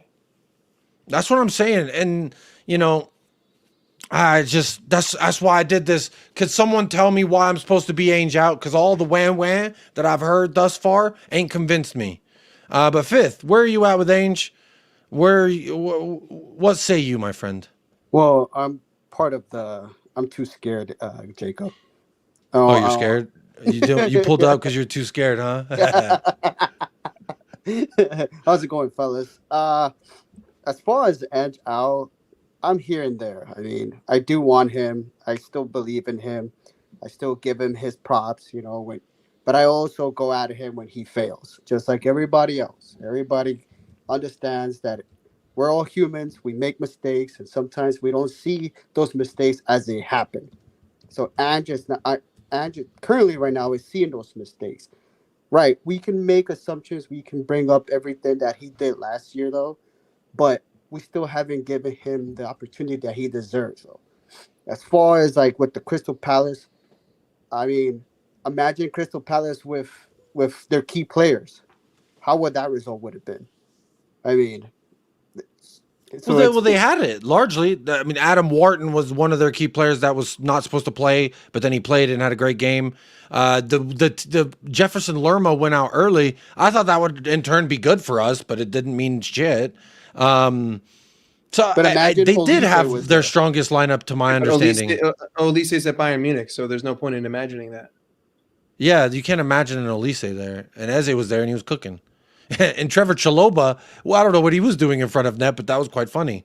Shout out Prime for that.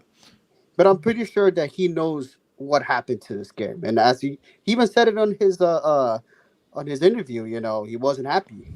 So I'm pretty sure he understands the effect that is going on with the team right now.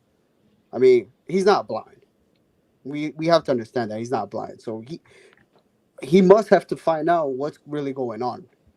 Like, what is up with these players and what is going on with them? Because I'm pretty sure he doesn't want to be sit in 8th or 9th place. There's no way. There hasn't been a coach that likes to sit in that position. Yeah, but, you know, I don't think that this is the time of the year to be talking about where you are in the table, because there's only been 9 games.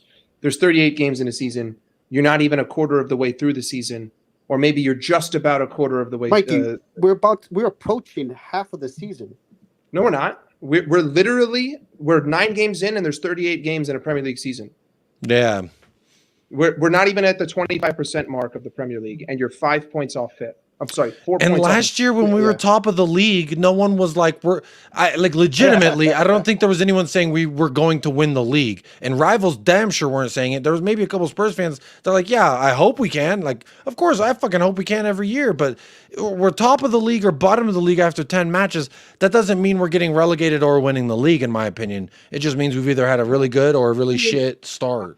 I'm just saying, like, even if you did pick up 3 more points, we're talking about a difference between 13 and 16. Like, you're talking about a difference of being 1 point behind Chelsea and being 4 points behind Chelsea 9 games into a season. Because realistically, I don't see you guys having, 6 more points based on the way that you have been playing this season. You know what I mean? I wouldn't say that take 2 of those losses make them a win. So, the question that you have to ask yourself as a Tottenham fan is, number 1, why are you being so critically harsh, so critically early? Number 2, taking out a manager, would that make things better or would that make things worse? And number 3, like, realistically, where are you right now, and where do you actually see yourself finishing? Because if it's a top 5 race, you're in the mix. Top 5, 6 is kind of what I've assumed based off of our transfer business. I think the real question really has to be, as a Spurs fan, you have to ask, what did you really expect after that window? What did you expect your players to do? What did you expect Ange to do? Like, I think Spurs' start has been fine, to be fair. I haven't watched all of your games, so maybe you've performed poorly in certain games that I haven't seen. But in terms of your start, it's been fine. I know. If it's like a school grade, it's been a C, right? It's not maybe an a F. C plus because of our European form. I'm talking like 75%. You know what I mean? Like it's a 70.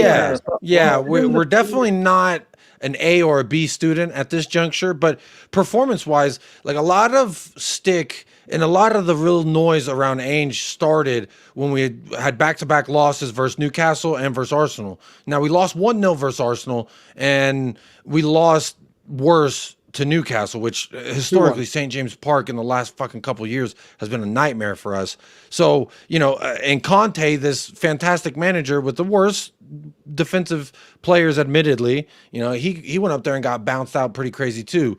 And, I looked at it from a perspective of, well, how much did the tactics really affect like what happened here? And all the chances that we created of all in 180 minutes, if I remember correctly, it was 35 in those two matches. 35 chances to do fuck all with the ball. And the only thing that went in was an own goal from Dan Burn. And so to me, that says the tactics are creating the chances. The players are just failing when they step up to play. And I think that happens, and I've felt like it should have been fixed by now, but clearly we're going and resorting back to type. Brennan Johnson, now it's 2 consecutive games that he has not had a GA, I think, for us. Was it a purple patch? Is he the player? I don't know. He activated his Instagram and then he starts playing and then he hasn't scored since. The formula is there. I don't mean to be a dick, but no Instagram, he scores goals. He activates Instagram, the goals stop. I don't understand. Well, Jacob, Fifth Element, I saw you on mute. I think you wanted to say something. Well, Jacob, our test is about to be seen right now with these games coming up. Last year, out of the top 6, we've only played Arsenal, I believe, right? Yeah, and we depends what table you're looking at. You've also played. Yeah, you've also played of the previous season. Arsenal, yeah, but Newcastle, but like the problem is that Brighton was like 2 points off. Newcastle was like 2 points off. Yeah, but I'm not focused with that. I'm focused with the top from that. But from also, that you season. don't control your fixture. You got to beat who's in front of you. Like, yeah, of course. Like Nottingham Forest, they took points off Chelsea and they beat Liverpool. Like, you don't control who you play. You play who you play. Arsenal beat City, or they drew against City. They beat Villa. But then they lost to Bournemouth. You don't control who you play. You just got to beat who's in front of you. And admittedly, for Crystal Palace's sake here, just to throw a little defense for them, if Eze played the way he played against us, they would have beat Chelsea. And they also only lost 1-0 to Liverpool, which Liverpool likes to score at least 2 minimum on everybody, unless it's Nottingham Forest. So it's really like, again, I just feel like it is a crazy overreaction a little bit from this stance of excuse me, like Ainge has done something astronomically incorrect or something, and it's like we've lost a couple matches and we look shitty, and like the last 45 versus Brighton, we look like shit. The full 90 versus Crystal Palace, we look like shit, and we look toothless and we look gutless and all the adjectives, etc. But it's like at some point it just seems like these players are fucking scared. They're playing like a bunch of nice guys, something that we've had for a long time. So I don't know. I find it. Philip Randall, clutching his straws. Love it. There's the link. Jump on. Tell me which straws I'm clutching. Or are you just clutching your keyboard? I feel like once they play the top 6, that puts me in a position where I'm like, this is what Andrew's been trying to prove to everyone. This is what he means. This means business right now. That's how I see it. Once he plays those top 6 from last season, I don't care about who they're playing right now. Because Mikey made a good point. We're what, a quarter into the season right now? That's what you said, Mikey? I'm gonna turn my light on. We're like 23% through the. Let's say a quarter, right? We're in a quarter into the season, right? Once we're not even a 10. We're not 10. Sorry, we're not 10 games in. So but we're 38 games. Like Chelsea, right? We beat Newcastle at the weekend, and I think we're You're fourth. you're fifth. No, you're fifth. We're fifth. Yeah, but if we hadn't beaten Newcastle, and like all the other teams around us, Spurs and whatever, had won their games, You would be in eighth. yeah, and then Chelsea fans would be complaining, but we're not 10 games in. Like, things are not as bad or as good as they may seem necessarily. Wait until you've played 10 games at least. Then you can start really assessing things. Well, I mean, I've seen some Spurs fans say Maresca's already been successful with Chelsea, and why can't Ainge be successful like Maresca? I'm like, Yeah, what is he? But again, it all leads back to me for Tottenham, the players. Like ultimately, Yes. even with another manager, is Son playing his best football? Is James Maddison playing his best football? Is Dominic no. Solanke putting goals behind into the net? Is they're Brennan not. Johnson? I feel bad for Solanke technically. Is Brennan Johnson worth his Yeah. weight? Honestly, Solanke's fantastic, but like your wingers have been poor. So I can't really blame the striker when the people who are supposed to be creating your chances are doing a poor job. I think of he's that. had Your 6 midfield chances. offensively is also poor. Mike, we've created, I think in total, 6 total chances for Solanke, and 3 of them were versus Like- Leicester City. So But it's also just if you're going to look at Maresca, like bro, Chelsea spent £1 billion on the best young players on the planet. Anyone with a brain whose name is not Mauricio Pochettino can get a tune out of those players. You're not Chelsea. You don't have the player quality of Chelsea. But we say that this time last year, Spurs were being praised, and Ange was the benchmark for a new manager coming in and Purple starting patch. off great. So yeah, no, but that's my point. Like we haven't played yeah, even but 10 that's games with yet. Let's every not team. let's I mean, no, but that's my point. And I'm saying this as a Chelsea fan. Like let's not overpraise Maresca or criticize Ange too harshly. We're not 10 games in yet. Let's wait and see, because we don't know the next 10 games, what could happen with Liverpool or Chelsea. Maybe they massively fall off a cliff. All of a sudden, we're criticizing Maresca and Slot as being bad managers. So let's wait and see about everything. Let's just yeah, wait. and that's what Give it a I few more was games. saying earlier too. Like, once we're in half of the season, let's say when we come back in January after the holidays, that's when the real test happens, because everybody wants to win each game, and then with that we have the international breaks. So there's going to be a lot of injuries, just the way it affected us last year. Yeah. Did my headphone die? It's like all my sound just cut out at once. Can y'all hear me? Hello? Yeah. My shit Yeah. freeze? Okay. Hello, Sean. Angel all day. Very nice. I do love that. Philip, please, my friend, please join. Please join. This is a forum, and It's okay to be scared. Don't we can worry do about it. 1-on-1. Fifth Elemental was scared, but look at him. He's swimming. He's No, swimming in the 4 pool. Four Still alive. losses. I haven't 4 been losses. crucified yet.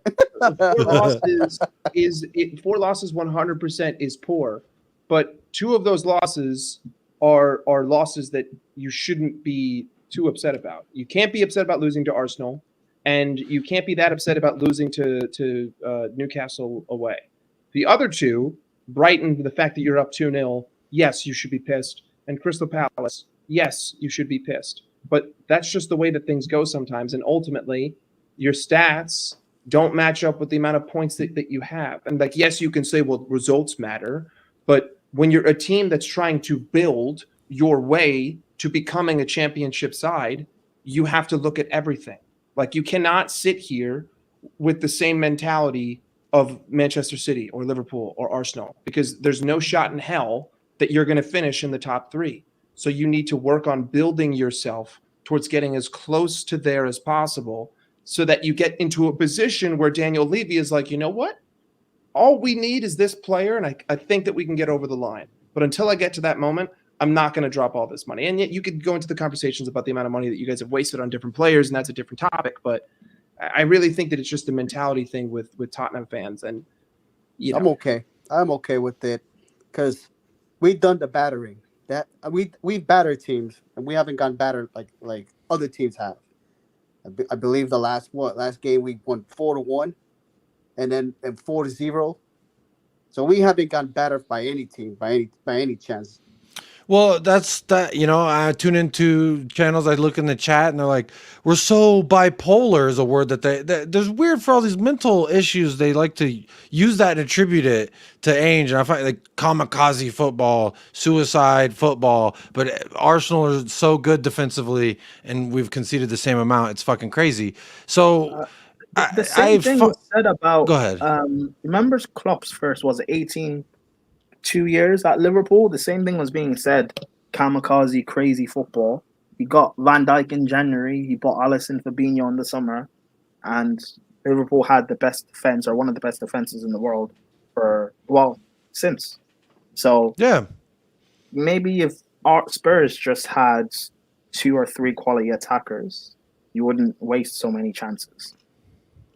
And win more games. I just don't see the manager being the issue. I think that the players are more the issue.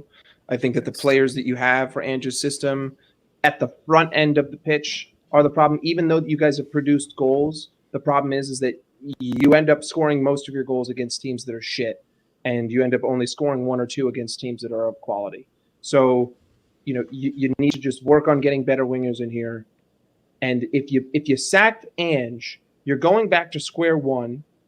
10 games into a season, but who wants to do that? It doesn't make any sense. Yeah, it doesn't. That's what I'm saying. It doesn't make sense, but I just don't understand. That's again why I did this, for someone to please who's Ainge out and they're so wham about Ainge. Just come on and fucking tell me how it makes sense to continually just do the same thing and then be pissed that the same shit keeps happening. Like, Ainge isn't a project manager either. He's not going to be here for 4 or 5 years, and they act like they married the motherfucker. They're going to have to wake up to him next to him for 40 years. He's going to be here just a couple years, and then he's gone. And it's just like Queen Ellie had a stat that she put out. This is just cherry picking stats. But then if anyone, I was listening to Big Up Sav. I was listening to his chat, and there was someone who brought up a stat, and he's like, "You're cherry picking stats." Well, so is 8 and 14. We haven't played 14 Premier League matches this season, as far as I understand. He just put up a stat that is, he's talking about in the Premier League. Okay, yeah, but when you look at who you've played away in the Premier League this season, you've played Leicester away. Should you be getting more than 1? Yeah, but that's the first game. That's the first game of the season. You played Newcastle away, which is a tough place to play. And could you have scored more than 1? Yeah, but you scored 1. You played United away and you scored 3. You played Brighton which we away. haven't won at Old Trafford pre-COVID since hold on. fucking Clint Dempsey. But the thing is, his stats also wrong, because you scored 2 at Brighton away, which would make it 5, not 3 away goals in the Premier League. No, he says we only have 3 away wins in the calendar year. This is again, Mike. What Spurs fans like to do is they say, I'm gonna use this sample size right here, because if I do this, then it fucking throws off my narrative. So I do it like this, and if I go this way, it throws off my narrative. So it's very specific where they want to hone in. So right now, where Hadrian's Wall, who's scared to pull up, effectively confirmed. You've been in the chat for over an hour and you ain't pulled up. But this whole 3 away wins in the Premier League in the 2024 calendar year, like, sure, that's a great stat to cherry pick and frame it in a sense like it's a bad thing. But like Mike is trying to do is provide a little context. I like, if you're a Spurs fan and you're Ange out and you got a new manager, where do you see yourself finishing? Do you think that you're going to get above Villa, or do you think you're going to get above Chelsea, or do you think you're going to get above Brighton? Spurs would have the same problem with a new manager. They'd start off brightly, there'd be a record where, Spurs is, first 10. We'd have like 6 games where we're undefeated and we look fantastic in the league. Yeah, and everyone will say, they can get a title. And then they'll have a same period where their last 20, 25, they've only won 5 games. The manager's bad, but yet you still have. We're literally Law and Order, the show. Just the same shit. Like, new year. Couple new things, couple new faces, couple old faces leave. But guess what? The basis of the show ain't fucking changed. And it's like everyone wants us to be the Sopranos. We're Law and Order. We're not even close to the Sopranos. And do you have the formation for tomorrow? Do I have the what? Lineups don't get released until an hour before kickoff for any team. Oh yeah, until tomorrow. That's right. Yeah. But also, you're going to be playing City, so if you guys lose, are you really like if you try to go there and say we Well, lost? if we to lose, City, it's going to be the kids kicked our ass. You're a piece of shit. And then Yeah, if we it'll be win, it's going to rough. be, oh, it's just City's kids. Oh, it's just a shitty United, just a shitty West Ham, just a shitty Brentford, just a shitty. Everybody's shitty. I don't think City will play kids. That's what everyone's. I was looking. It's LB. He's a big City content creator, and his says we're getting cooked tomorrow. And I asked why, and they said because we're going to play the kids. So I mean, maybe they'll play some kids, but also City are not bad. Like even if you were playing City's kids, Chelsea played our kids in the Carabao Cup final. Like, yeah, you can sit there and be shameless and say, "Oh, you lost to the kids," but I mean, at the same time, like anything can happen on the day, so it doesn't really matter. It's just like a piss poor excuse. Unless you played way better than them and you were all over them, and then the fucking kids scored a 90th minute winner, then I would say okay, fine. Like you had every opportunity. I think Spurs will play a strong side. I think Ange wants to win something. So I think you will play a strong side. Now, if Spurs play a strong side and don't win, I mean that could be mainly down to your players on the pitch. Like why is it last year when we played City in a cup competition, managers? we went starters for starters and they beat us much like Arsenal did. 1-0 off a set piece, and that was it. Mm-hmm. So it wasn't even like they dominated. So yeah, I mean, I see it both ways, and that's why I was kind of like, do I even want to do a fucking preview today? Because I'm just going to preview, and it doesn't even matter, because if I do a nice preview and we win, they're going to say, oh, wah, who cares? It's just City kids, or it's a shit City. City didn't even care. It's always, Arsenal's not good enough. And I don't know. For me, as a Spurs fan, I try to defend my club, and unless they're indefensible. And aspects of us have been indefensible for years and years. But again, I said years and years, and Ainge has been here for 18 months. So clearly, it's going to be fucked up when he's here, and they want him to be here and be Jesus Christ and just wipe the slates clean, and everyone's perfect and everything's fantastic. And it's just, we'll living in reality, that doesn't sound very realistic. No, we'll come back tomorrow. You'll see. Yeah, we'll probably. But this is the thing, is it's very disregarded, and I want to hear your thoughts on this, Fizz, where you're at, because it's disregarded whether we win. And I've even seen them throw out, oh, we'll probably beat City and Villa. Okay, well, if we beat Villa, they're the top 4 right now. But the narrative, even before Brentford, was we don't beat top 10 teams. That's how bad Ainge is. And then we did. We put Brentford into the bottom 10. Well, then it's, oh, well, you don't do top 8 or top 8. And then we did that. And then you don't keep a clean sheet. Then we did that. Oh, then we don't. It's just the goalposts be moving more and more like a salamander. And that's what I was talking about earlier, Jacob. Like, tomorrow is going to be a test, because these are the teams that were top 6 from last season. So tomorrow is a test for them. These are the teams that we need to beat. If we beat these teams coming here 4th, then we have a good chance to do really well in this season, or even in the other leagues that we're playing right now. So that's what I'm saying, that these 6 teams that we're going to play, that were actually the last 6 teams, this is what I see that the main challenge for Spurs and for Ange as well. Don't get me wrong, I don't like the up and downs consistency that they've been having lately. Yeah, I agree. No Spurs. And Ainge doesn't either, but apparently, and it doesn't bother Spurs, Ange neither. So why should it bother us too? Like, I don't get it though. But we'll win tomorrow, and that's what I'm saying. Like, these are the 6 games. I mean, who we got? We got Villa coming up, right? And after that, we have Fulham, Bournemouth, and then Chelsea. Chelsea was what? 6th place last season, or 7th? I'm just this. Sorry to interrupt you, but like Queen Ellie Bergvall, you're saying if he gets top 4, he keeps his job. The problem with the top 4 right now is that the top 3 is already solidified by 14 points last season, and most likely 10 points. So you're really only competing for 4th. And do you honestly believe that you are better than Chelsea, that you have better players than Chelsea? Do you honestly believe that you are better than Aston Villa, that you have better players than Aston Villa? If you do, fine. But at the same time, I think that it's way too competitive. And the issue with the league is that the top three are so far ahead of everyone else that you can't look at Europe as a standard anymore. You cannot say that Champions League is the standard for whether or not my manager stays, because there's really only one spot that people can fight for the past 3 years, except for the one season where Liverpool, shit the bed. But for the majority of the last, for all of the 2020s, it's pretty much been a consistent top three. So I don't think that that's a good marker. Like, you're at the top of the Europa League table. If you win the Europa League, maybe I'm correct in saying that if you win the Europa League, you're you have a spot in the Champions League. I don't know that. But also, I believe that you do. You win Europa, you get Champions League. Yeah, but also, Champions League might be top 5 depending on how far all of the English clubs go. So it really could be a top 5 scenario next season. We don't know. I just don't think that Europe is any longer a way to realistically base whether or not your manager should be here. It's the amount of points that you have. Like, I don't know if we're better than Chelsea, man. They got 32 signings. I mean, come on.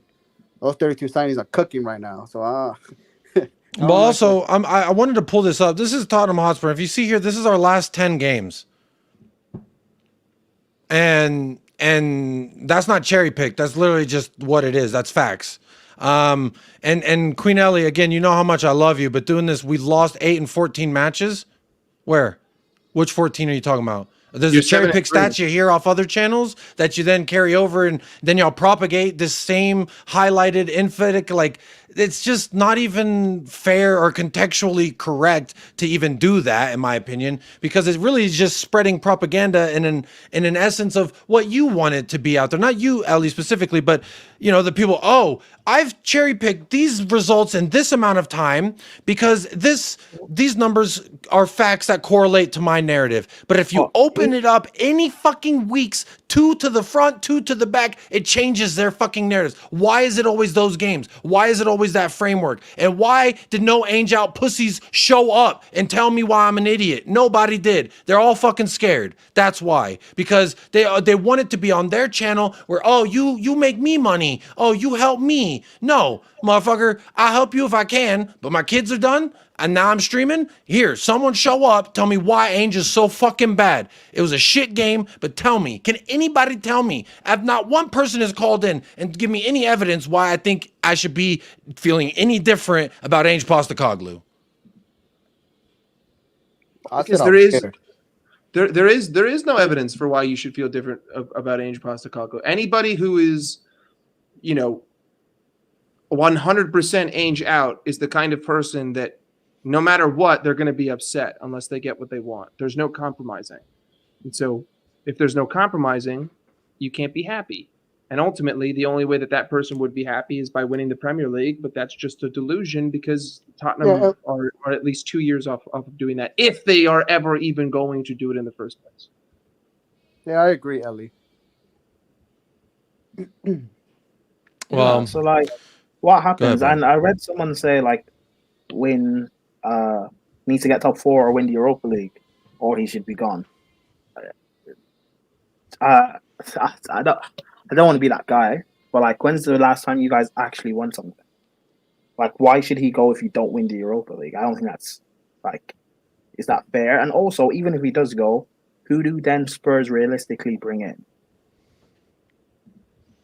Because probably fucking Gareth Southgate, and then they're gonna be like, wah about that, and you know what? Like, he likes any Spurs players. Great. It's good because we'll just keep doing what we've done. We bought players that were Pochettino style players for Jose, and then we bought Conte style players for Ange and Ange style players for Conte. And we just, we never know what we're doing. But to me, that's why it's like I am a little bit reluctant to say, this is Ange's fault because a lot of the things that transpire have been going on for years at this club. So I just, wait, is this a new problem? Timo Werner on loan? We got Clement Longley on loan. You know what I mean?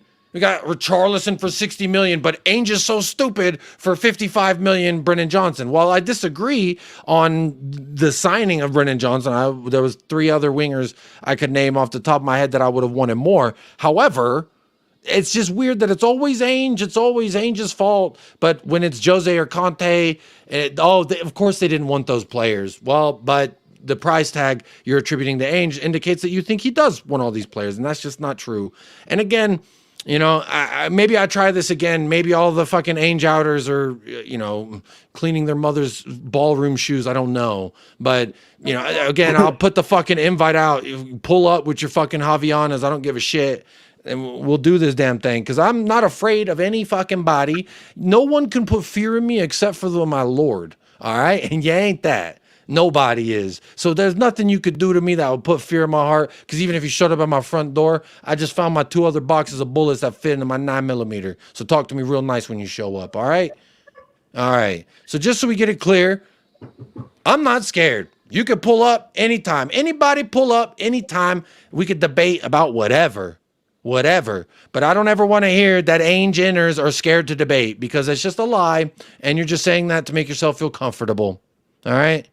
Comfortable. Yeah, and that's what Spurs fans want to be, comfortable. They don't want to grow. And growing requires uncomfortability. Sorry, what was someone saying before I just kept yelling? I don't even know. Yeah, it was a Fifth Element kind of thing. But the show's almost 2 hours, so that's where I'm going to leave it. I don't want to go over 2 hours, and that's enough. But look, big up to everybody. Yeah, see, Daniel, this is the type of shit that I don't understand. Literally, some of Twitter saying, hopefully we lose to City. These cucks, bro. They wanted to lose to City last year. Now they want to lose to City again. And again, they're going to wear that bed sheet in the corner of the room and watch their wife perform love to another man and then be like, oh, just pretend I'm not here. Now, fuck you. You're a weirdo. All right? I make love to my wife like a fucking American, a red-blooded, corn-eating American. All right? Most of the Ainge outers don't even want to win every game.